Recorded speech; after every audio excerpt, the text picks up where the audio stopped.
भी आ रहे हैं, लोग सवाल कर रहे हैं, पूछ रहे हैं। कोई एक छोटा सा किसी का वीडियो आया होगा किसी मुंह बोले भैया का, तो मैं बता देता हूं कि देखिए, आपको काफ़ी टाइम हो गया देश को गुमराह करते हुए, देश के लोगों को कानून के नाम पर गुमराह करते हुए आपको काफ़ी टाइम हो गया। और आपको चाहिए कि ये अब सब बंद करके और आप जो है सही रास्ते पे कानूनी रूप से एक अच्छे नागरिक की तरह, एक अच्छे इंसान की तरह आना चाहिए आपको।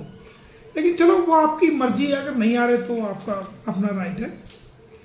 मैं आपको बता देता हूं कि आर्टिकल 21 कॉन्स्टिट्यूशन ऑफ इंडिया, भारतीय संविधान का आर्टिकल 21 क्या कहता है।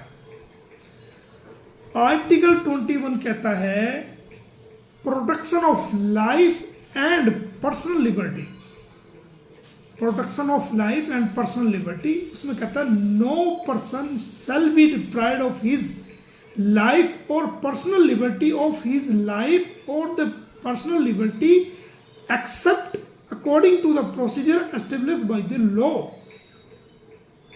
The fundamental rights is available to every person, every citizen and foreigners alike. मतलब भारतीय संविधान का आर्टिकल 21 भारत के लोगों के सभी नागरिकों के सभी राइट्स को, उनकी जिंदगी, उनकी लाइफ एंड लिबर्टी को, उनके हक अधिकार को प्रोटेक्ट करने का राइट देता है। ना केवल भारत के लोगों को, एवरी पर्सन को, हर व्यक्ति को, हर व्यक्ति में सभी लोग कवर हो जाते हैं। और स्पेशली इसके अंदर लाइन है कि जो फॉरेनर्स है उन लोगों को भी लाइफ एंड लिबर्टी को प्रोटेक्ट करने का भारतीय संविधान जो है वो अधिकार देता है। तो विदेशी नागरिकों को भी भारत में केस डालने का पूरा अधिकार है, क्रिमिनल केस करने का पूरा अधिकार है, सिविल राइट्स को करने का पूरा अधिकार है। और जो लोग ऐसा कह रहे हैं वो गलत है। 83 उन लोगों पे उन लोगों के लिए है जो कि भारत में व्यापार एक्सेट्रा करते हैं और जिनका पैसा फंस जाता है या जिनको सिविल राइट्स में रिकवरी राइट्स, पैसे की रिकवरी से संबंधित कोई मामला होता है, वो सीपीसी है। दो प्रकार की प्रक्रियाएं हैं, एक है सिविल राइट्स, एक है क्रिमिनल राइट्स।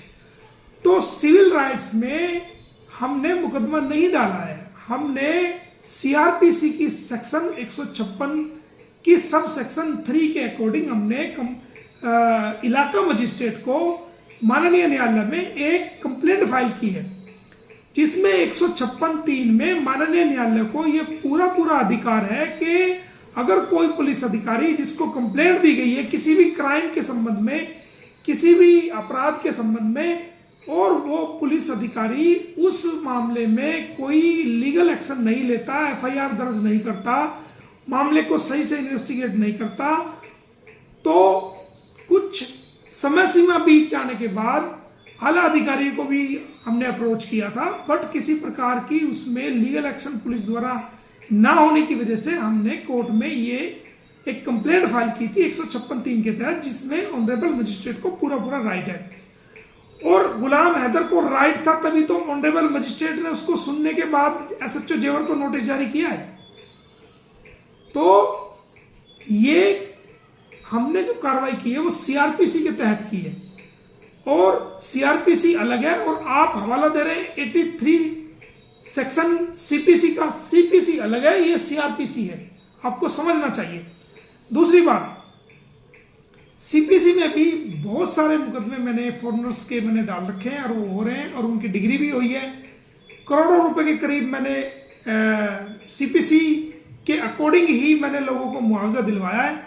जिनके लोग यहाँ पर एक्सीडेंट में या जिनके लोग वहाँ पर बम ब्लास्ट में मारे गए थे, उन लोगों को मैंने काफ़ी लोगों को मुआवजा दिलवाया। वो सभी न्यायालय से केस हुए हैं। तो देश को गुमराह आप ना करें, कृपया आपसे ये है कि आपको जितना गुमराह करना था आपने कर दिया, अब आगे लोगों को गुमराह ना करें। हमें पूरा राइट है, हम पूरी कार्रवाई कर रहे हैं। आप तो सिर्फ ये सोचिए कि आपको अब बचाव करना कैसे, आपको बचाव करना कैसे। ये तो रहा सवाल कि हमें राइट था नहीं था, उसका जवाब मैंने आपको दे दिया। इसके अलावा कुछ बातें और सामने आई है। कहा जा रहा है कि भाई हमें सीमा को हरास किया जा रहा है, सीमा को थ्रेट दिया जा रहा है, सीमा के बच्चों को खतरा है।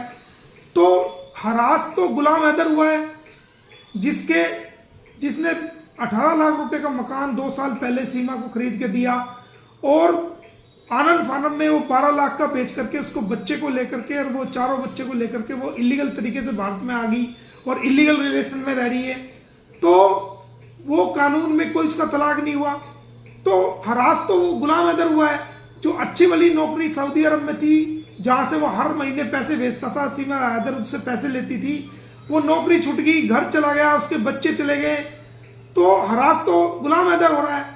और रहा सवाल धमकी का, तो कानूनी कार्रवाई तो आपके खिलाफ बनती है, हम कर रहे हैं। अगर आप इसको धमकी समझ रहे हैं, जो समझ रहे हैं आप समझते जाओ, हमें उससे क्या फर्क पड़ रहा है। लीगल कार्रवाई आपके खिलाफ की जा रही है और कर रहे हैं और आगे भी करेंगे जब तक गुलाम हैदर का राइट उसको नहीं मिल जाता। ये लीगल कार्रवाई जारी रहेगी। उसको आप धमकी समझो, जो मर्जी समझो, हमें उस बात से कोई लेना देना नहीं है।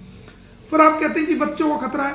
बच्चों को खतरा एक ऐसे बाप से है क्या जो खुद आंसुओं से रो रहा है अपने बच्चों के लिए, और हमारे भारत की जनता से हाथ जोड़ के वो अपील कर रहा है कि भाई मेरे बच्चे वापस दिला दो। हम भारतीयों को पुकार रहा है, हमारे भारत की यशस्वी प्रधानमंत्री जी को पुकार रहा है, हमारे मुख्यमंत्री उत्तर प्रदेश के योगी आदित्यनाथ जी को पुकार रहा है। तो वो तो एक कानूनी तरीके से चल रहा है और सरकार से कानूनी तरीके से मदद मांग रहा है।